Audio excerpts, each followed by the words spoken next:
depois disso ele não estará mais? Não, depois disso ele não estará. Ele não estará. Ele não estará conosco, nós estaremos com ele. A paz do Senhor, povo de Deus, Kairos in Jesus. Estamos começando o segundo episódio do In Jesus Podcast. Acompanha junto com a gente esse episódio que vai ficar marcado na sua vida. Segundo episódio, isso mesmo. E logo no segundo episódio a gente vai falar sobre o quê? Grande tribulação, entendeu? A gente vai falar sobre o Apocalipse. Quem aí tem medo de ler o livro de Apocalipse? Comenta aí já. Ah, não consigo entender o Apocalipse. Comenta, porque hoje o pastorzão veio aí para destrinchar tudo o que a gente tem de dúvida e mais, entendeu? E outra coisa também, tem uma coisa interessante, né? Porque o tema que a gente vai abordar hoje é grande tribulação. Isso mesmo, um tema polêmico, né? Que a gente vai entrar num debate aí, vamos ver se o que vocês concordam ou não. Então já peço para vocês comentarem, se inscreverem e dar o like para a gente continuar postando mais In Jesus Podcast, mais episódios com outros temas, porque esse homem aqui tem conteúdo demais para ajudar a gente, entendeu? Então, a gente vai falar sobre grande tribulação e, como todos vocês já sabem, ele estava no primeiro episódio, está no segundo, o nosso pastorzão / pai, pastor Wesley. Amém. Boa noite, bom dia ou boa tarde a todos. É um prazer estar aqui de novo no segundo podcast, In Jesus Podcast, né? Isso aí. Um podcast para conhecimento aí da palavra do Senhor. E com um tema hoje muito bacana, né? Estou muito feliz de estar aqui pelo segundo. Louvar a Deus pela vida do João, que teve a iniciativa. A nossa igreja que tem dado esse apoio. Mandar um abraço, um beijo para minha esposa, as minhas filhas. É um prazer estar aqui hoje com o apresentador / filho, né? né? Isso aí, / filho. Aí. Hoje nós estamos com um tema aí interessantíssimo, acho que é bem polêmico. Existem várias teorias e já para começar polemizando um pouco, né? Existem 3 grandes teorias, mas a Bíblia não dá margem para haver 3 interpretações. Não pode ter, a Bíblia não permite isso. A Bíblia permite somente uma interpretação. A Bíblia é de livre leitura, mas não de livre interpretação. Então, a gente vai falar aqui hoje, e é a interpretação que a Bíblia nos obriga a ir ou nos obriga a interpretar. Não tem para onde a gente correr. Então, o que o senhor está falando aí é que tem 3 teorias, mas a que vale é o que vai ser dita hoje. É o que a Bíblia força a gente a interpretar. Entendi. A gente não pode basear uma interpretação em uma teoria. Sim. A gente tem que interpretar conforme a Bíblia nos obriga a interpretar. Gente. Então aí, para vocês entenderem aí, hoje o que vai ser dito é simplesmente a verdade, é a Bíblia, entendeu? Não tem para onde correr. É sim ou não. Ah, mas o cara vai explicar aqui. E vocês aí, os teóricos, os debatentes, depois nos comentários aí, debate aí, porque, rapaz, o negócio aqui é verdade. O cara tem muito conhecimento, é muito tempo aí, o cara é teólogo, escritor de livros de teologia. O homem é uma benção aí. Glória. A gente vai compartilhar o conhecimento e o espectador lá que quiser também compartilhar, às vezes também a gente aprende com algum dos nossos irmãos que estão assistindo. E também, compartilhar pastor, aí esse... E também, para introduzir esse tema, o senhor já deve ter visto também, tem vários filmes aí que pegam a Bíblia para falar sobre o arrebatamento, filmes evangélicos, e também tem um filme também bastante interessante também, que é um filme que ele não é evangélico, que eu saiba, mas é tipo 2012, não é? É um filme que fala sobre o final do mundo, o fim do mundo, como vai ser as tragédias, os desastres naturais que vão acontecer. A gente sabe que o mundo não acabou em 2012, né? Porque Jesus tinha que voltar. Isso era uma teoria lá de outra religião. Mas, tem vários filmes e a gente quer entender da onde que saiu isso daí. Grande tribulação, a gente quer entender quem é o criador disso tudo, quem foi o primeiro personagem da Bíblia que fala que vai haver, entendeu? Se é só em Apocalipse que tá isso, aquele livro que tem gente que tem até medo, tem até um louvor aí sobre as trombetas, né? Que tem criança que tem medo dos louvor e tal, tem jovem aí. Eu tava na escola um tempo atrás e uma pessoa falou assim, rapaz, eu botei o louvor lá no Spotify, lá no meio da sala, lá pra todo mundo ouvir, porque a professora deixou, aí eu botei lá as 7 trombetas, né? Aí a pessoa, rapaz, eu tenho trauma desse louvor aí. Quando eu era criança, eu tocava quando a 7ª trombeta tocar, cá. Ele disse que saía do meio da onde que a mãe estava, que a mãe botava lá em casa, na casa dele, e fugia. Então é um tema, tipo assim, muito difícil para quem lê naturalmente, mas tipo, são pessoas assim que são doutores, que querem entender. E pra gente agora, que é meio leigo nesse assunto, a gente quer entender disso aí. Quem foi que criou isso? De onde que saiu isso? Onde está isso na Bíblia? Pra gente entender o que é a grande tribulação e pra gente entrar nesse tema aí. Bacana. Uma coisa que é muito interessante, que eu vou tentar fazer aqui de uma forma bem simples, pra gente não complicar, porque às vezes a gente citar texto original, citar alguns versículos, algumas passagens, sem a gente ter um tempo de explicação, às vezes vai confundir um pouco quem vai estar nos assistindo. Então a gente vai fazer aqui de uma forma dinâmica, a gente vai explicar de uma forma dinâmica, e depois a gente pode esclarecer dúvidas, isso aí sem problema nenhum, né? Primeiro com a questão do fim do mundo, desses filmes que têm sido feitos, né? Fim do mundo igual esse que você relatou aí de 2012, é o fim do mundo, aquele mundo abrindo umas fendas grandes na terra, o mar engolindo tudo, aquela coisa toda. Primeiro que não existe um fim do mundo. O mundo em si, ele não vai se findar. Existe na Bíblia um momento em que Deus, ele vai, nesse sentido, fazer algo novo. Então ele vai acabar com o velho e novo, aí beleza. Mas é um assunto bem posterior à grande tribulação. Sim. Que isso aí é importante também a gente esclarecer. Antes, no período que a gente está aí muito próximo da grande tribulação, haverá sim sinais do tempo. Então isso haverá. Assim também como algumas passagens bíblicas que Jesus se reportou quando falava aos discípulos sobre a grande tribulação, por exemplo. Algumas passagens que muitas pessoas até confundem. Não sei se você já leu alguns textos de Mateus, por exemplo. Quando Jesus fala disso, e dessas passagens, ele sempre se relata e em algumas vezes ele se relaciona, ele compara a esse momento como uma mulher grávida. Uma mulher grávida que está ali com dores de parto, e aí ele vai relacionar outros fatos políticos e religiosos que também aconteceriam próximo a isso. E ele está dizendo, não é o fim, mas está próximo, né? É isso que ele está dizendo. Sim. E é muito importante a gente entender e compreender que isso não é para a igreja do Senhor Jesus. Isso aí ele está se referindo ao povo, Então, no caso, é Israel. Porque essa mulher que está grávida é Israel. É a mesma mulher de Apocalipse capítulo 12. Ela está grávida e ela vai gerar um filho. E algumas pessoas até pensam que essa mulher é a igreja. Não é Israel. Essa mulher está vestida do sol, com a lua debaixo dos seus pés, uma coroa de 12 estrelas na cabeça, então ela é Israel. O mesmo sonho de José em Gênesis. Ela é Israel. E Jesus em Mateus, ele vai se reportar a essa mulher como se ela estivesse num período de gestação. Aí as contrações, as dores de parto, as contrações que começam muito antes, da mulher realmente ter ali o parto, dar à luz, ele vai falar e se referir a isso como o fim para Israel. Antes disso, existe aí o arrebatamento da igreja, que a gente vai mencionar aí dentro da grande tribulação, começar um pouquinho antes para as pessoas entenderem, mas se reportando a questão do fim do mundo. Então, a gente não tem um fator bíblico do fim do mundo, nesse quesito, o mundo por si só se destruir. Sim. A gente tem sinais do tempo, a gente tem terremoto, maremoto, a gente tem tudo isso, igual já teve tsunami, várias coisas a gente tem, mas isso aí não é o fim. Quem vai fazer com que isso seja novo, desfazendo o que é velho, é só o Criador, só Ele tem esse poder. Sim. Então haverá um momento que é depois disso, não é nesse instante. Na grande tribulação haverá muitos fatores, vou dizer até climáticos e que vão ferir a terra, e também muitas coisas que vão acontecer na terra, com a natureza, com a água, com essas coisas assim. Não só, não só, mas também. Ali parece em Apocalipse, quando na questão, a gente está falando na questão do fim do mundo ainda, dos filmes, ali em Apocalipse parece que a criação que foi feita em 6 dias e com 1 de descanso, parece que o Senhor ele está invertendo, ele está trabalhando com aquilo que foi feito. Então, por isso que existem aqueles fatores lá no Apocalipse. E é interessante depois o leitor ler, dar uma avaliada e olhar lá o Gênesis capítulo 1, a criação, também que ele vai ver que tem muita similaridade.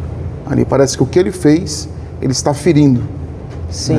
Mas mesmo assim, ele não vai destruir a terra nesse instante. Haverá um momento que sim, que ele refará a terra, assim como foi no princípio em Gênesis capítulo 1 também. Agora, quanto à grande tribulação, que é interessante, né? Por que grande tribulação?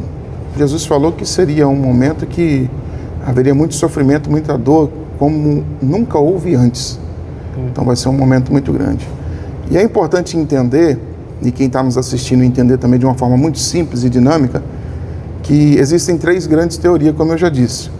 Existem as pessoas que acreditam que antes da grande tribulação começar, né, a igreja é arrebatada e a igreja não participará da grande tribulação, que são as pessoas que creem no pré-tribulacionismo ou são pré-tribulacionistas. Existem as pessoas que acreditam que a grande tribulação vai começar e no meio dela, né, Jesus busca a igreja. São as pessoas que são mesotribulacionistas, que defendem essa teoria. Eles dizem que nós já estamos passando, em qualquer momento Jesus arrebata a igreja. E existem as pessoas que acreditam que nós vamos passar pela grande tribulação.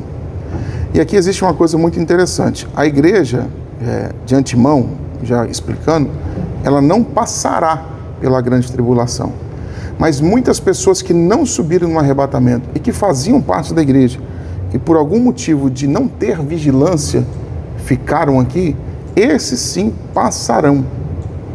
Sim. Então eles vão estar lá, mas não será a igreja em si. Porque a igreja ela tem características, né? Ela tem o povo, aqueles membros que compõem o corpo, e principalmente ela tem o Espírito Santo aqui. Jesus falou que eu estou convosco até a consumação do século. Então até esse momento ele estará.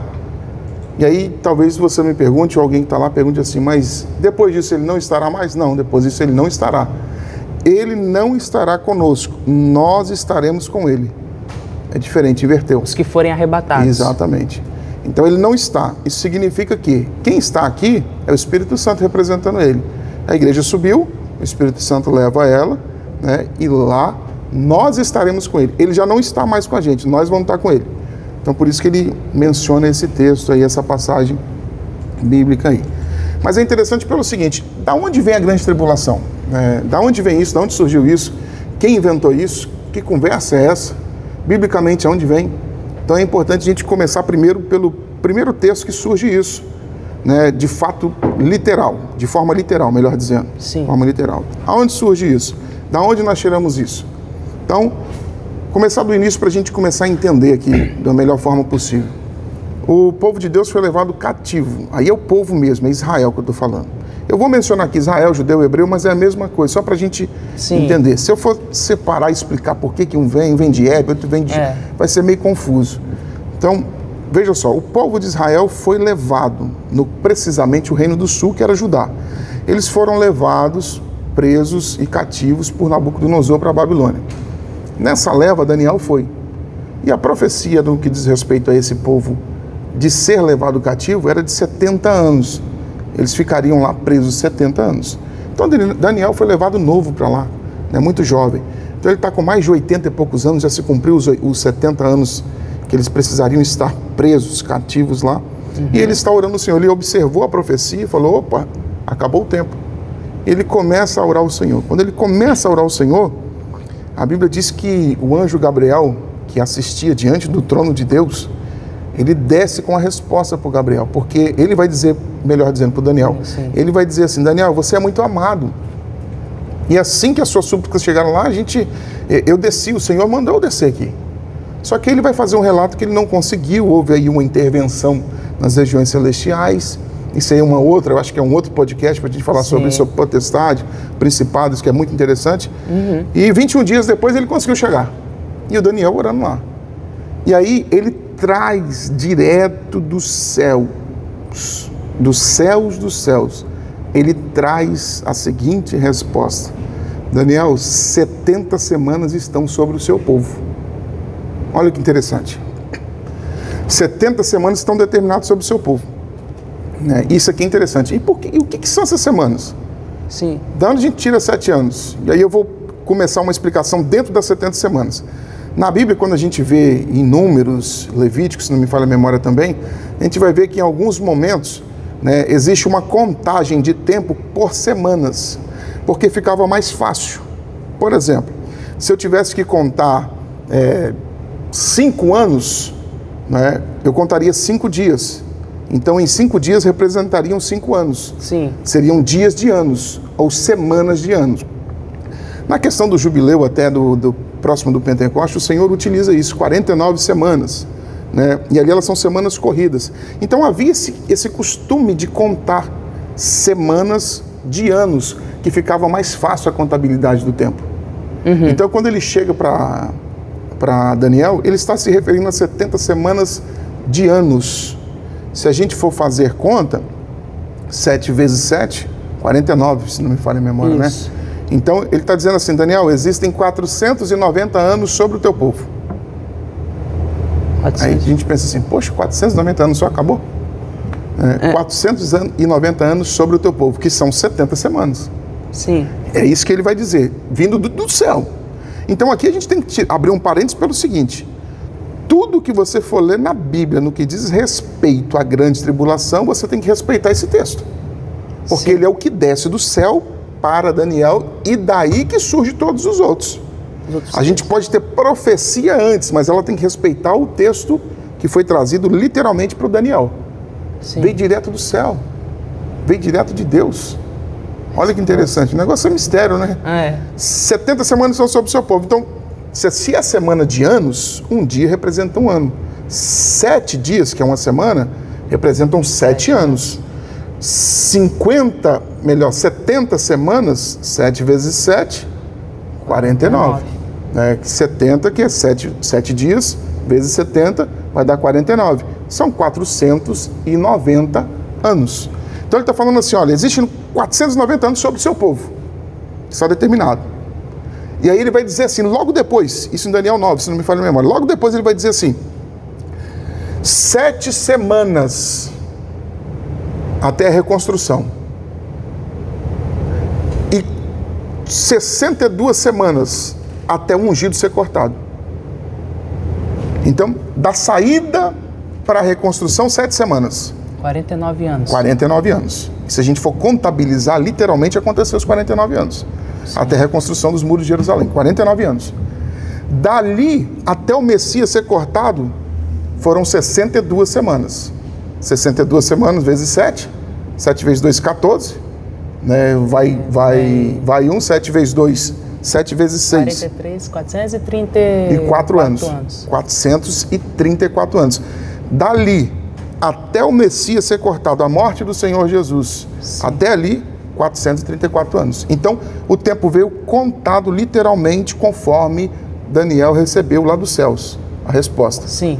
Então, se a gente somar, soma aí, 434 anos, mais os 49, que são as 7 primeiras semanas, ou seja, 7 semanas, 49 anos. Sim.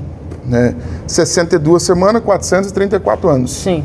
Então soma aí, 49 mais 434. 483. 483. Aí o Gabriel falou assim, 70 semanas estão sobre o seu povo. 7 vezes 7, 49. Se é semana de anos, igual a Bíblia se relata lá em Números, e em Levítico, se não me falha a memória, 490. Então, 483 anos se cumpriram do que o Gabriel falou para o Daniel. Corrido. Tudo acontecendo em sequência. E deu quanto aí? 483. 3, isso. Falta quantos anos para 490? 7. Faltam 7 anos. É aqui que está o período aonde vai surgir a grande tribulação. A questão toda, né, e aqui a gente vai responder uma resposta que vai deixar duas teorias sem força, porque se eu respeitar esse texto, e se eu respeitar o que está acontecendo aqui, que eu estou te passando, eu não tenho outra interpretação. Só tem essa. É obrigado eu sou obrigado a interpretar assim. Porque eu preciso dizer o seguinte, eu sou obrigado, por quê? Seguiu 49 anos. Sim. Logo em seguida, também se cumpriu 434 anos. Logo em seguida, pela lógica, teria que cumprir o quê? Os 7 anos que faltam, que é uma semana. Depois que Jesus morreu, mais 7 anos acabou. Exatamente. Então, 69 semanas cumpriu, falta a última semana, que são os 7 anos. Então, por que não cumpriu? Isso aqui é uma pergunta que a gente tem que fazer. Por que não cumpriu? Por quê? Entendi. Se não cumpriu, o que interrompeu a contagem desse tempo para esse tempo não terminar? E aí existe uma questão muito lógica, muito grande. O que aconteceu aqui no meio? Porque nós estamos falando do tempo do povo de Deus. Sim. Nós estamos falando da nação de Judá. Vou falar Israel também, que é o Reino do Norte, mas em uma plenitude aqui de todo o espaço geográfico. Sim, sim. Né?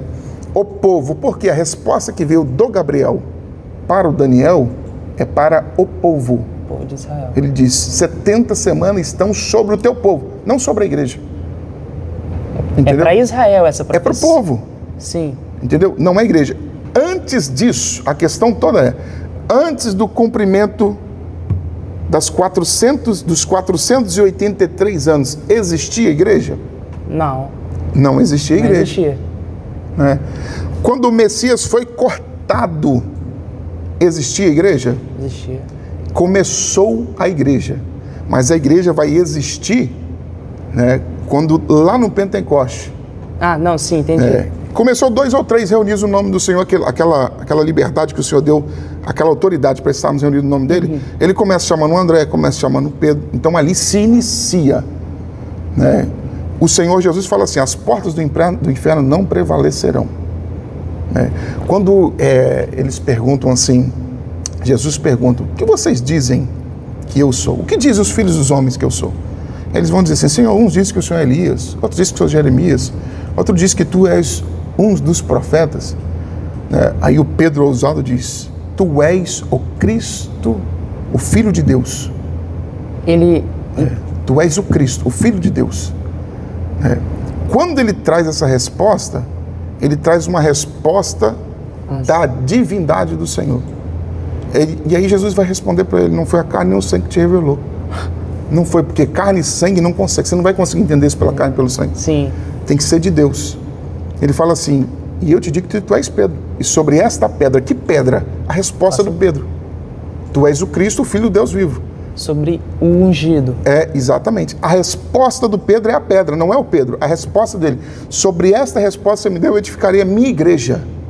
Entendeu? Sim. Sobre ela eu edificarei a minha igreja. Então veja só, Jesus começa a juntar o pessoal, começa a juntar o povo, mas a igreja vai ser edificada em cima do Cristo.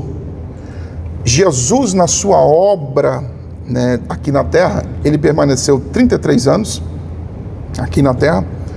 Ele permanece os 33 anos na terra porque ele precisa purificar Israel. Ele nasceu para Israel, Israel que não o recebeu. Por isso que ele vai referir de novo a mulher grávida, porque eles estão esperando ele ainda. Sim. Mas ele nasceu. E lá em Números diz que quando uma mulher tinha um filho macho, tinha que ficar 33 dias afastada para se purificar. Se fosse uma mulher, se ela tivesse uma menina, 66 dias. Então ele vai ficar 33 anos, que são de dias, para purificar Israel. Por isso que ele viveu 33 anos. Então ele vai ficar esses 33 anos, vai purificar Israel. Quando ele ressuscita, nenhum ser humano tem poder de ressuscitar. Quem ressuscita ali é o Filho de Deus. Ele não deixou de ser Filho de Deus quando era Jesus. Só que Jesus, ele é o Salvador, que tem que verter o sangue dele. Tem que morrer. Agora o Cristo, ele é ungido, ele é o Filho de Deus. Então quando ele levanta da sepultura, quando ele sai da sepultura, então ele firma a igreja em cima dele. Sim. Quando ele diz lá com Pedro sobre essa pedra, o termo ali ele implica até uma espécie de leito rochoso, ou seja, a igreja trafega em cima disso, sem afundar. Então, e as portas do inferno não prevalecerão contra ela. E aí ele vai edificar a igreja. Então não existia igreja antes dos 483 anos para trás do cumprimento das 70 semanas. Não existia a igreja. Sim. Entendeu? Então essa palavra não é para a igreja, é para o povo. Logo, se as 70 semanas são para a igreja, são para o povo, a igreja vai passar? Não. É para o povo. O que a igreja tem a ver com isso? Eu entendi. Aquela parte que o senhor falou sobre o ungido, que falou que iria até o ungido ser cortado. Isso. Que o anjo fala isso, o ungido ser cortado. Aí agora que eu estou entendendo a resposta de Pedro, quando ele fala, tu és o Cristo, porque o Cristo significa ungido. Exato. Então ali ele está respondendo a profecia, está se completando. O ungido vai ser cortado. Está se cumprindo o que é para Israel. Só que aí vai parar porque começou a igreja. Exatamente. Então, ele morre, ressuscita, permanece alguns dias e sobe. Aí o ungido sai, é cortado. Sim. Beleza. Ele não está aqui, está o Espírito Santo no lugar dele. Sim. É um igual a ele. a partir desse momento, a igreja está alicerçada em cima dele. Então Jesus chegou no final dos 483 anos que estavam sendo cumpridos de forma literal e estabeleceu um outro tempo. Entendeu? Sim. Ele estabelece um outro tempo. Pelo fato dele estabelecer um outro tempo, só quando ele tirar esse tempo do cenário é que os 7 anos que faltam começa a correr. Cola nos 483 para finalizar com os 490. Entendi. Então, Jesus entrou com um tempo no meio. Aí, e travou tudo. Travou. Ele precisa tirar o que trava o tempo. Que é a igreja. Entendeu? Que é a igreja. Paulo chama de tempo dos gentios. Quando acabar a plenitude dos gentios. Então, quando ele tirar a igreja, ele tira o tempo da igreja que foi estabelecida sobre ele, e aí ele arrancou a igreja. Aí os 7 anos que faltam para completar os 490, que é a última semana, cola nos 483 e aí começa a contar primeiro ano, segundo ano, até o sétimo ano. E dentro desses 7 anos, sim, aí existe um período dentro dos 7 anos de grande tribulação. Esses 7 anos que faltam para completar é a famosa grande tribulação. Não, dentro dos 7 anos está a grande tribulação. Porque a primeira parte, esses 7 anos são divididos em 3 anos e meio e 3 anos e meio. Ou 3 semanas e meia e 3 semanas e meia. Primeiro período das 3 semanas e meia, nós vamos ter aqui uma falsa paz. Depois dos 3 anos e meio posterior, aí nós vamos ter um grande problema. Então... Nós não, né? Nós não. O povo de Israel. E quem ficar. Quem ficar aí vai ter um grande problema. Então a grande tribulação não é referente aos 7 anos. É dentro dos 7, é o nome. Mas a gente acaba generalizando, sim, né? generalizando. É normal, não está errado em dizer, mas são 7 anos, que é a última semana, e dentro dos 7 anos, os últimos 3 anos e meio, sim, aí nós vamos ter um grande problema. Então, nós não, voltando a dizer, nós não, né? Quem ficar aí, quem permanecer. Isso aí. Então, rapaz, é uma coisa assim, interessante, né? Porque a gente vai lendo essas coisas assim, 70 semanas, 62 e tal, e agora tudo vai fazendo sentido. Então isso só comprova que a gente não vai passar a tribulação. Eu sou obrigado a interpretar do jeito que eu te expliquei. Eu estou explicando de uma forma simples, sem texto, mas se você se prender ao texto de Daniel, o que acontece? Tem muitas pessoas que se prendem a Mateus 24, Apocalipse, algumas outras coisas, e aí elas se perdem na interpretação. Eu sou obrigado pela Bíblia a interpretar do jeito que eu estou te explicando. Sim. Do jeito que eu estou explicando aqui para quem está nos assistindo. Os outros textos colaboram para quê? Colaboram com isso. Se você tira eles desse contexto, isolado, eles vão apresentar uma teoria. Entendi. Pelo fato de alguém estar interpretando livremente, que não pode. A Bíblia é de livre leitura, não de livre interpretação. Então, a explicação que eu estou dando aqui, que eu acredito que seja bem simples para quem está ouvindo, quem está nos assistindo possa compreender, eu não tenho como fugir. Eu não tenho para onde ir, eu não tenho como explicar de outra forma.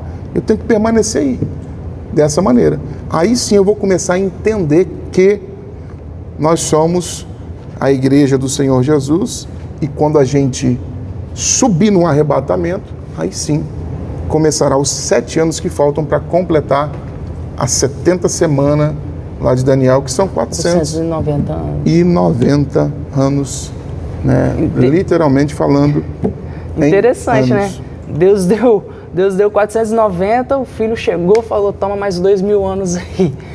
Esse intervalo dos 483 até os 7 anos que faltam para completar os 490, nós já vamos aí em 2.000 anos. Isso aí. Então quase a igreja já está travando a profecia dele de acontecer há 2.000 anos. Exato. Não está travando, Deus já sabia disso tudo. Sim, sim. Mas para eles que não acreditam no Messias, que é Jesus, exatamente, que veio já, que já morreu por nós e nos libertou e nos deu direito à salvação, para eles alguma coisa está errada, né? Com certeza. Porque já era para ter finalizado, se eles vissem a profecia ali. E se respeitasse ela literalmente, né? 49, 434 e 7. Aí sim. Sim. Entendeu? Mas, infelizmente, estão aguardando. Eu tinha até uma pergunta que era sobre se a igreja iria passar a grande tribulação, né? Mas como o senhor já respondeu aí, já está respondido. É interessante, você quer ver mais alguns textos que colaboram? Sim, pode falar aí. Alguns textos, algumas passagens, de uma forma bem simples para quem está nos assistindo compreender de uma forma simples. Depois procura na Bíblia, leia, né, que eu acho que é muito interessante. Nós temos alguns livros que falam da grande tribulação dentro dessa semana de 7 anos, que a gente, como eu disse, às vezes a gente generaliza e chama tudo de grande tribulação. Sim. Um livro é Apocalipse. Qual a diferença do Daniel para o Apocalipse? Daniel recebeu a palavra, a profecia. O Apocalipse, João está vendo o que de fato está acontecendo. Sim. Ele está vendo o que está acontecendo ali, né? Então ele está há 2000 anos atrás, vou arredondar, há 2000 anos atrás, vendo o que está acontecendo. Se hoje nós estamos em 2026, a igreja não foi arrebatada, então é daqui para frente. Sim. Então tem cerca de 2000 anos para trás, no caso para frente do João, ele está 2 para trás, né? 2000 anos para trás. Ele está vendo uma coisa ele tá vendo de 2026 para frente. Para frente. Entendi. Então você imagina um camarada há 2000 anos atrás ver um helicóptero voando. É uma coisa estranha. Como é que ele vai descrever esse negócio? Por isso que fica difícil a leitura. Por isso que a gente olha para o Apocalipse e fala assim, meu Deus do céu, o que é isso? É por esse simples fato. Existe alguém há 2000 anos atrás que está enxergando 2000 anos para frente. Sim. E esse alguém está olhando talvez algum exército bélico, talvez algum fenômeno natural, talvez e dentro disso algumas simbologias. Então ele está vendo isso tudo e tendo que se reportar na sua época com aquilo que ele tinha em mãos, da sua cultura, da sua época. Sim. Né? Tudo que ele tinha ali para escrever. Então fica um negócio meio confuso. Agora, quando a gente lê o Apocalipse, a gente vê também esse fato que eu acabei de explicar. A gente vê que os primeiros capítulos de Apocalipse, o Senhor está trazendo uma instrução para João para que ele possa levar essa instrução para as igrejas que estão sob sua responsabilidade. E logo no capítulo 5, se não me falha a memória, o Senhor chama ele para subir. No final do 4, no início do 5, se não me falha a memória, chama ele para subir. Enquanto ele está recebendo as escritas para as igrejas que estão aqui na terra, 7 igrejas, ele também está aqui na terra. Então existe assim uma espécie de arrebatamento de sentidos, que ele está sendo arrebatado, mas ele está na terra. Sim. Então depois que ele recebe essa revelação para aquilo que é na terra, eles abrem uma porta no céu e chamam ele, João, sobe aqui. E ele sobe lá. Aí eu não sei te explicar se é corpo, fora do corpo. Eu estou igual o Paulo, se no corpo, se fora do corpo, eu não sei. Então ele subiu lá. A partir do momento que ele sobe lá, olha o cenário. Ele vê o trono, um assentado sobre o trono, semelhante ao brilho de jaspe, e ele vai ver também um livro com 7 selos. Sim. E aí ele vê que não tem ninguém digno de abrir o livro. Ele começa a chorar muito. No céu, o João está chorando no céu. Ele começa a chorar muito. E aí vem uma resposta para ele. Não chore, eis aqui o leão da tribo de Judá. Ele ouviu, mas quando ele vira, ele vê o cordeiro. Então ele ouviu o que precisava ouvir e vai ver o que ele precisa ver. E aí o cordeiro é Jesus. Sim. O cordeiro abre o selo. Quando abre o primeiro selo, sai um cavaleiro do cavalo branco. Então, o início da 7ª semana, da semana de número 70, isso. A última semana, o início dela se dá quando se abre o primeiro selo. Sim. Aí a questão é, João está recebendo a revelação na terra, para as igrejas que estão na terra. João sobe. Quando ele está no céu, ele tem a revelação do início da grande tribulação. Sim. Isso aqui também é uma figura da igreja. Por quê? João é igreja. João, apesar de ser da nação de Israel, né, mas João era igreja. Aceitou Jesus. Ele está dentro do período da igreja, ele é igreja, ele é discípulo, ele é apóstolo do Senhor Jesus. Sim. Já nem é discípulo, mas já é apóstolo do Senhor Jesus. Ele é igreja. Então, para a grande tribulação começar, mesmo que seja em revelação, ele precisa estar lá em cima. E vendo tudo acontecendo. Exatamente. Em tempo real ali. Em tempo real. Então, ele sobe e lá, aí sim, vem a revelação da grande tribulação. Se for fazer uma simbologia, então é uma figuração da igreja. A igreja está em cima, aí abre o selo. Aí a gente está vendo lá, começou. Abre o selo. Exatamente. Aí começa a grande tribulação com o cavaleiro do cavalo branco, que não é Jesus, no capítulo 6. É o anticristo, é o cavaleiro do cavalo branco. Então começa com ele. Então a grande tribulação começa com esse governo político aí, do cavaleiro do cavalo branco. Então, rapaz, é até difícil assim de entender, ó. É até difícil assim de... Parece aquele meme, até depois na edição bota aí aquele meme quando a mente vai explodindo assim. Porque não é questão de tipo, é difícil de entender, mas quando você vê que as coisas se encaixam assim e vai abrindo a sua mente, se você pegar o livro de Daniel e ler o que está escrito lá... Fica confuso, né? Fica confuso, mas se tem alguém para te explica, cara, não tem para onde fugir. Não existe duas teorias, não existe mais nada, é aquilo ali, pronto, acabou. Não tem pra onde correr. E até depois, o João escrevendo o livro de Apocalipse, Jesus ainda mostra, vai ser daquele jeito que tá lá em Daniel. Vai subir o que eu quero que sobe. Deixa eu tirar o que travou o tempo. E depois começa. Deixa eu abrir que vai começar. Até isso tá dando sinais de como que é. Até isso é coincidência, será? Não tem coincidência na Bíblia. Na palavra de Deus não tem Deus coincidência. É fenomenal, né? Tipo, quando você abre aquele livro ali, que não é um livro, é uma biblioteca, né? Cheio de livro. Mas aquilo ali não é só livros, não. É uma coisa sobrenatural mesmo. Aquilo você abre e você fica preso naquilo ali. E é uma coisa assim, só Deus mesmo. Então, gente, o que eu vou pedir para vocês aí, comenta aí o que você tá achando aí dessa aula, né? Porque isso aqui é uma aula de teologia, né? Comenta aí, porque é bacana a gente receber os comentários, né? Para ver e tal, porque isso aqui foi uma aula agora. Aonde começou sobre a fala de grande tribulação, o que ia acontecer, e ele destrinchou aqui para nós o que para muitos é confuso. Uns acreditam que são pós-tribulacionistas, mas se a gente for seguir o que a Bíblia fala de verdade, o que a Bíblia obriga a gente a entender, não existe pós-tribulacionista. Se for existir pós-tribulacionista, é quem ficar aqui na Terra que não subiu por causa de vigilância. Aí esse é um pós-tribulacionista. A igreja em si, quem está esperando a volta do Senhor Jesus, com vigilância, que foi prometido, esse que vocês viram subir, ele vai voltar. Ele vai voltar. Então, quem está esperando ele voltar... vai ser arrebatado antes dos 7 anos. Exatamente. Voltar, ninguém sabe a hora, ninguém sabe o dia que ele vai voltar. E isso aqui é uma coisa interessante. Se a pessoa acredita que vai passar pela grande tribulação... ele vai saber quando Jesus volta. Porque se o anticristo assumiu, vai correr 7 anos. No final dos 7 anos, Jesus volta. Vai ser mesmo. Literalmente, Jesus volta no final dos 7 anos. Sim. Mas com poder e glória. Agora, no arrebatamento, como ladrão que ninguém vê, e como na resposta que está, que ninguém sabe o dia nem a hora... Sim. Não é? Aí tem que ser antes. Não, isso aí... Como eu disse, não tem para onde a gente fugir. Só se a gente não quiser entender.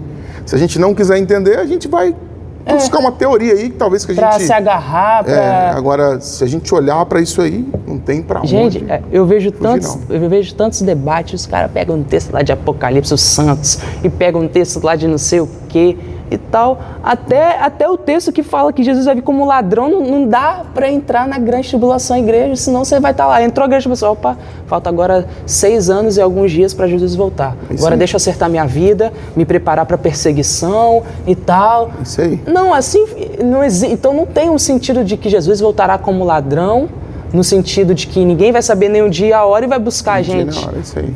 Então, e até é interessante se você quiser fazer uma piada para um pós-tribulacionista aí, quando ele fala, não, sou pós-tribulacionista, você fala assim, ó, então você vai ficar aqui, né? Então você não vai ser arrebatado. Ué, como assim não? Você acho melhor a gente aconselhar o pessoal a se preparar. Se prepara, porque senão você vai ficar aqui. Independente de teoria, se prepara, né? Porque quando Jesus voltar, a gente subir com ele. Exatamente, não... É uma coisa muito interessante, se for ver mesmo, gente, o que está na Bíblia já era. Não tem para onde fugir, não. A Bíblia, ela não deixa espaço, várias interpretações. Para minha mente entender conforme eu quero. Ela deixa espaço para eu entender, para que eu possa entender conforme ela permite. Sim. Não tem para onde fugir. E quem faz essa revelação toda aí entrar na nossa mente é o Espírito Santo, né? O Espírito Santo, que está aqui conosco. Com certeza. O Espírito Santo de Deus. Né? E leitura, aprendizado, busca, é isso aí. Entendeu? E uma coisa interessante também que muitas pessoas falam, né? Que vamos saber se começou a grande tribulação quando o anticristo chegar e tal. Não é a igreja do Senhor. Mas a gente entende que o anticristo já está aí. Ou não está aí, tipo... ele não vai surgir A igreja foi arrebatada hoje, amanhã ele surge, ele já vai estar sendo preparado antes, ou se preparando antes. Então, possivelmente já vai estar no cenário. Sim. Quando a gente fala de anticristo, a gente fala de um líder político. Sim. Um líder político, alguém muito diplomático, com um poder de persuasão muito grande, porque em 3 anos e meio, existem vários fatos dentro desses 7 anos, que para a gente ler isso tudo aqui no podcast fica um pouco complexo, para a gente passar tudo também. Mas só para se entender aonde literalmente começa, é a gota d'água para se criar um grande transtorno e viver o grande transtorno na grande tribulação, para quem estiver aí. Essa semana de 7 anos, ela começa com esse selo aberto que João viu. Jesus abriu o selo, ele fala, e viu 4 cavalos, e eis que o cavaleiro do cavalo branco saiu. Sim. Ele saiu. Então começa aí com o anticristo aí. Ele começa a governar. Ele vai conseguir promover uma falsa paz sobre o mundo como nunca se houve antes. E ele vai fazer um acordo com o principal protagonista desse tempo. Quem é o principal protagonista desse tempo? É o povo de Israel. De Israel. É o povo da palavra que o Gabriel trouxe do trono para o Daniel. Sim. Isso aqui eu quero até repetir. O Gabriel trouxe do trono. Ele estava do lado assistindo. Nossa. Do lado. Assistindo aqui não é a questão de assistir como uma televisão, apesar dele estar vendo. Sim. Assistir de assistência. Ele estava ali do lado. Ele chegou lá, recebeu a palavra e desceu com ela. Entendeu? Foi diretamente de Deus. Ele era um assistente, ele foi um assistente para esse momento aqui. E para outros também que ele aparece na Bíblia. Então ele estava ali. Então, se a gente for olhar, se a gente for parar para analisar, o que vai acontecer aqui? Durante 3 anos e meio, haverá uma falsa paz. E aqui haverá um grande sinal, um sinal muito interessante, que é a reconstrução do templo em Israel. E hoje a gente tem lá no local, no monte, isso aqui eles não abrem mão. O povo de Israel não abre mão do local, onde Abraão levou o Isaac. Então, eles não abrem mão do local. E hoje existe uma grande mesquita lá. Então você veja só, um líder político, para conseguir fazer ou permitir a reconstrução desse templo, de Israel ali, retirando os muçulmanos, o camarada tem que ser bom. Já paz mundial. O camarada é bom. O camarada tem uma conversa aí, uma diplomacia. Meu Deus. Camarada é por isso que ele vem vestido de branco, é o cavaleiro do cavalo branco. Paz. Ele vem, para pacificar esse negócio todo. Agora, o que ele vai fazer, eu não sei, mas é diferenciado. O camarada é um fenômeno, Ele está ali, infelizmente, ou felizmente, não sei, eu vou dar essa palavra, acho que eu nem deveria usar, mas ali ele faz parte de uma trindade maligna, mas o camarada será um fenômeno aqui para a Terra. Para quem está aqui na Terra, que está vivendo isso aqui tudo, sabe? Exatamente. Que é quase impossível disso acontecer. Quase impossível. Muçulmano abrir mão para judeu? Um pouco tempo atrás, o Donald Trump tinha feito um negócio de paz lá com Israel, mas foi com a faixa de Gaza, não foi? Foi com Gaza e ainda está está valendo alguma coisa ainda em Gaza. Só mas a região ali é muito problemática, a região ali, a raiz dela é Abraão com Quetura, é a segunda mulher dele, os filhos, aí também tem o filho da concubina, que era servo, virou concubina. Então, esses irmãos, meio-irmão, aí a confusão, tudo embola o negócio todo ali. E Israel é Isaac. E fora os muçulmanos, que têm vertentes também, aí viram só Jesus na causa. Então, para eles abrirem mão ali, tem que ser um cara fora do comum. Tem que vir e tem que estar com um negócio bem... Tem que vir de cavalo mesmo. Tem que vir de cavalo e é um cavalo que só Jesus não. É um cavalo do cão mesmo para resolver o negócio. Cavalo do cão. E é aquele negócio, o que os israelitas esperavam o Messias com o cetro de ferro, que ia vir, ia acabar com Roma. Acabar com tudo e favorecer eles. Exatamente. E é o que o anticristo vai fazer para ganhar eles. Para ganhar eles. Nos 7 anos. E tentar fazer, e vai fazer essa reconstrução desse terceiro templo, vai iniciar, eu não sei se possivelmente vai concluir, porque lá em Daniel fala que o sacrifício vai cessar. Então o sacrifício voltou, Ele vai cessar. No final da semana da metade da semana, no final da metade da semana, cerca de 40 dias, se não me falha a memória, 40 dias depois, né, que vai dar 1.290 dias, eu não me lembro certinho, senão eu vou falhar aqui. Sim. A gente tinha que ler certinho. Lá vai cessar. Por quê? Vai haver uma ruptura. Né? Vai haver uma ruptura porque eles não vão aceitá-lo, né, como aquilo que ele quer ser. Sim. Eles vão entender que ele não é quem eles esperavam.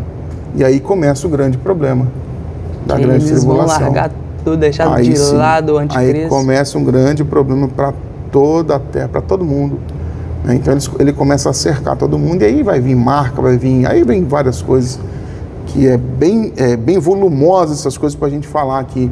E aí a gente tem que até deixar para uma parte 2, porque tipo, vai entrar na parte daqueles escolhidos que os que usam para pós-tribulação fala que é a igreja, né, que fala que é esses os escolhidos ali e tal, só que não, é os israelitas. Sim. E tal. E aí vai ser uma confusão. Entra ali nessa parte, é uma confusão. Mas uma coisa que eu queria saber, que o senhor falou que foi bastante interessante, ele vai ser um camarada muito diferenciado para conseguir fazer isso. Mas eu penso assim, israelita, ele é muito patriota. Ele é muito patriota. Para alguém fazer isso, para trazer paz para eles, tem que ser alguém da terra deles. Tem que ser alguém que pelo menos tem sangue ou alguma coisa. Tem que reconhecer a origem, né? Então, a gente consegue entender que o anticristo ele tem que ter origem em Israel. Tem que ter. Ele tem que ter, senão eles não vão reconhecer um estrangeiro. Entendi. Eles vão reconhecer. Então ele tem origem. Isso é uma coisa determinante, né, para que eles possam aceitar. Ele tem origem. Ele tem ascendência, né? E possivelmente ele vem de uma das tribos de Israel que ela foi largada, né, por Jacó. Até na bênção de Jacó ele chamou Dan de serpente, se não me falha a memória. Então ele possivelmente vem dessa tribo aí, a ascendência dele aí. Sim. A gente não consegue agora mensurar isso, né? Catalogar isso, mas lá tem muitos judeus conservadores que conseguem. Né? Mas não sei se isso vai ter muita equivalência para eles, mas ele vai ter origem. Sim. Ele vai ter origem. Isso aqui é uma característica muito importante, né? Porque se não tiver sangue, eles não vão reconhecer. Não vão reconhecer. Pode ser o Trump, pode ser o Elon Musk, pode ser quem quiser. Eles não vão reconhecer. A gente pode até ficar despreocupado, esses aí não é o anticristo. Não, eles não são. Um é da África do Sul, outro é americano. Não é questão nem da onde nasceram. Porque às vezes você tem judeu sul-africano, judeu americano, judeu brasileiro, judeu polonês. A questão é sangue, é ascendência. Sim, entendi. Entendeu? Ascendência. Então tem que ter ascendência. Se não tiver, não vai ser, não será. Isso é até interessante para aquelas pessoas que querem descobrir, né? Que tem vários vídeos, isso aí é o anticristo e tal. Não é que a gente vai descobrir o anticristo aí, e pra gente nem importa, pessoas ficam muito né? curiosas, mas é uma isso coisa pra gente nem irrelevante. Importa. Para quem está esperando a vinda de Jesus, é irrelevante. É irrelevante. Mas se for procurar assim, rapaz, apareceu um cara aí bonzão que todo mundo, rapaz, é um anticristo. Você vê lá, não tem nenhuma ligação com Israel. Bem difícil de ser, impossível de ser. É isso aí. Né? Então, pastor, eu quero agradecer muito por esse podcast que a gente teve, por esse tempo que a gente teve, que foi uma aula assim, geral. É uma visão geral para a gente esclarecer, né? Mas também não foi tudo. Porque não também, dentro da grande tribulação, tem as trombetas. Acho que isso é muito interessante. Tem não sei, trombetas, taças. Existem 7 selos. Isso. Existem 7 trombetas. Existem 7 trovões e 7 taças. Misericórdia, quem tiver nesse... Com um detalhe, os 7 trovões, né, o João comeu. Ele escreveu e ele comeu o livro. Então, os 7 trovões não está revelado no Apocalipse o que vai acontecer. Então, além de 7 selos, 7 trombetas e 7 taças, já tem uma surpresa, né? 7 trovões. Que ninguém sabe o que é. Isso está escrito em Apocalipse. Então, além de tudo isso, né, ainda tem esses detalhes aí. Mas é interessante de marcar a segunda parte para a gente especificar, detalhar isso, o que os selos são, as trombetas, né, o que eles fazem, né, qual é a finalidade deles, o que eles vão ferir. A marca, o que vai ser aquele o projétil, o dispositivo que o anticristo vai usar para marcar todo mundo, para ter todo mundo na palma da mão dele. É bacana marcar uma segunda parte. Porque a grande tribulação tem muita coisa. Muita coisa, e também tem quando acaba a grande tribulação. O que acontece depois dali? Acabou? Não. É uma nova página, o que acontece? Não, então, tem muitas tem mais coisa para frente. E depois dessa coisa para frente ainda tem outra ainda. Misericórdia. É bastante coisa. A gente pode marcar para a gente fazer a segunda parte. E talvez até uma terceira, né? Quem sabe? Exatamente. Então, gente, estamos muito felizes de estar concluído esse segundo episódio do Indizas Podcast, que é um podcast, gente, sobre Jesus. É um podcast sobre a palavra, sobre a Bíblia. Né? E a Bíblia é sobre quem? O protagonista, Jesus. É o herói, central, é a jornada do herói, entendeu? Não tem os filmes A Jornada do Herói? Esses filmes foram inspirados em Jesus. O primeiro herói do mundo é Jesus, que veio para nos salvar e nos libertar. E daí, ele vai ter que vir para arrancar a gente. Então, meu irmão, entenda uma coisa, você tem que ser pré-tribulacionista, entendeu? Tem que ser pré-tribulacionista, não pode ser pós, não, porque se for pós, você vai passar grande tribulação, não vai ser arrebatado, não. Então, já se acerta aí, vira pré de novo, porque Jesus vai vir como um ladrão e ninguém sabe nem o dia nem a hora. Então deixa o like, se inscreve, comenta aí se você gostou, fala aí, eu sou pós mesmo assim depois do que ele falou, pode comentar aí, fala suas verdades aí, o que está na Bíblia, que o pastor aqui tem conteúdo, meu irmão, e para ele, refutar, ele tá daqui para ali, não, entendeu? Vamos aprender junto, né? Não sei, mas o homem é uma enciclopédia. O difícil é a gente sair da interpretação da Bíblia, aí é difícil. Exatamente.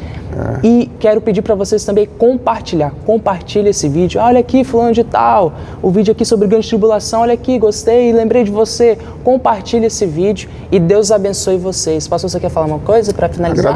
Agradecer pelo convite. Isso. Compartilhar esse momento, acho que é bacana as pessoas ouvirem isso. Às vezes a gente ouve muita coisa na internet que é muito complicado de se entender por que falam, né? E o que a gente passou aqui, como eu disse, foi de uma forma simples, objetiva e resumida. Isso tudo a gente precisa sentar, ler os textos, as coisas se encaixarem tudo no texto de Daniel, respeitar o texto, é uma regra muito importante de hermenêutica, respeitar o texto ali e a gente validar tudo que foi falado aqui. Mas eu acho que ficou de uma forma bem clara, bem simples, bem objetiva, a gente pegar aí e entender como funciona essa parte da Bíblia, que é uma parte muito polêmica e muito diversa de interpretação, como eu disse, errado, né? A Bíblia é de livro de leitura, mas não é de livro de interpretação. Isso aí é uma frase forte, hein? Nós somos obrigados a interpretá-la como ela é. Sim. Não como queremos. Né? Deus dá espaço para você ler e a interpretação dele entrar dentro da sua mente. Ela obriga a gente. Exatamente. Se a gente respeitar as regrinhas que existem, ela obriga a gente a... Não tem para onde a gente fugir. Não tem. Gente, é isso aí. Lê a Bíblia e interpreta do jeito que Deus quer que seja interpretada, entendeu? Peça auxílio se precisar. E se tiver difícil, peça auxílio, ó. Vai estar o Instagram do homem aí, ó. Vai lá, manda o direct, pastor, não tô sabendo. Auxílio não é só eu não, peça auxílio ao seu pastor, exatamente, a pessoa que esteja mais próximo. Mas aí você pensa assim, nossa, pastor, esse tem bastante conhecimento, vai lá, manda o direct nele lá. A gente responde com o maior prazer. Vai passar o Instagram dele. Vamos compartilhar o... Se vocês também quiserem um auxílio meu, né, que não é muito assim, não, tô brincando, também vai passar aí o meu Instagram. Siga o Instagram da nossa igreja, porque isso aqui é um projeto da nossa igreja, Cairóis Alvorada, a igreja no tempo de Deus. Olha só, quando Jesus vier, é o tempo que se encerra dessa igreja aqui, entendeu? Isso aí. Então, venha participar com nós nos nossos cultos, que a gente tem aqui em Alvorada e no Espírito Santo, em Vila Velha, você que mora aqui perto, e Deus abençoe cada um. Tenha um ótimo dia, uma ótima madrugada, uma ótima manhã, uma ótima noite de sono, não sei o horário que você está vendo. Deus abençoe você e é Jesus dentro de você, hein? Indizas Podcast. Valeu! Deus abençoe, até a próxima.